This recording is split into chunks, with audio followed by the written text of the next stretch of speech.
ஜெபிக்கிறவங்களை நான் நம்புறேங்க, கர்த்தர் பெரிய காரியங்கள் செய்வார். எந்த சூழ்நிலையிலும் எதை மறந்தாலும் ஜெபிப்பதை மட்டும் நீங்கள் மறக்கவே கூடாது.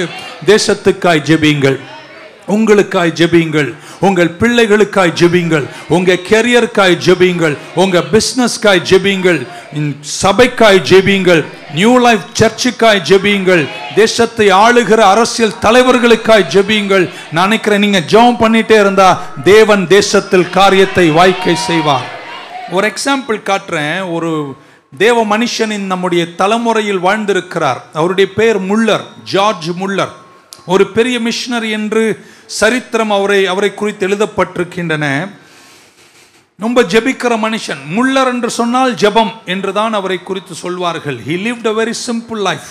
ஒரு சாதாரண வாழ்க்கை வாழ்ந்தவர். 30 வயது இருக்கும் போது கிறிஸ்துவை அறிந்து கொண்டார். மிஷனரி பள்ளிக்கூடத்தில் போய் மிஷனரி ஆவதற்கு படிக்கிறார்.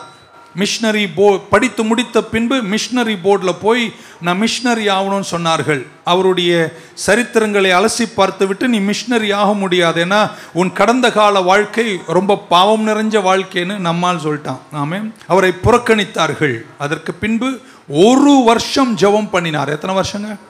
1 வருஷம் ஜெபம் பண்ணார். ஆமென். எதற்கு ஜெபம் பண்ணார்? நான் வீண்டும் மிஷனரி போகணும், எனக்கு வாசல் திறக்கணும்னு ஜெபம் பண்ணார். ஜெபம் பண்ணிட்டு இந்த பட்டணத்திற்கு நான் மிஷனரியாக போவேன் என்று கர்த்தர் அவரோடு பேசினபடி அவர் அந்த பட்டணத்துக்கு போகிறார்.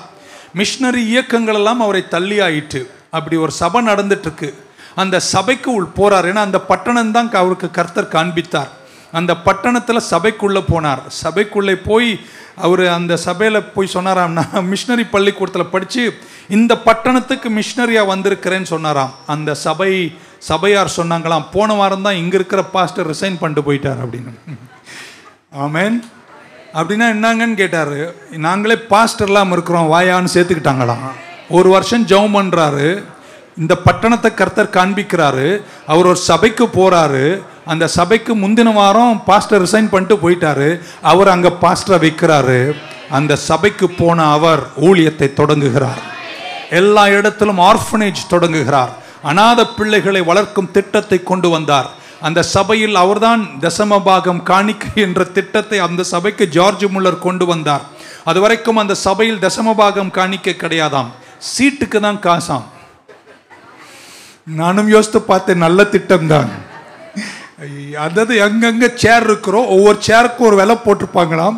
அந்த சேருக்கு வர விலை தான் சபைக்கு வருமானம் என்ற நிலை இருந்துச்சாம். அதை மாற்றி அமைத்து ஆங்காங்கே பெட்டிகளை வைத்து மீண்டும் காணிக்கை தசமபாகம் என்று எடுத்து ஏழை பிள்ளைகளை கோரி வளர்க்கும் பங்கில் ஜார்ஜ் முல்லர் இருந்தார்.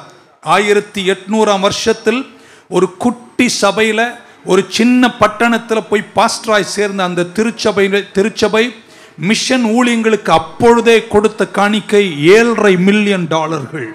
ஒரு மனிதனுடைய ஜெபமும் விசுவாசம் இருந்தால் அற்பமான துவக்கங்களை பெருமுயரமாய் கொண்டு போக முடியும்.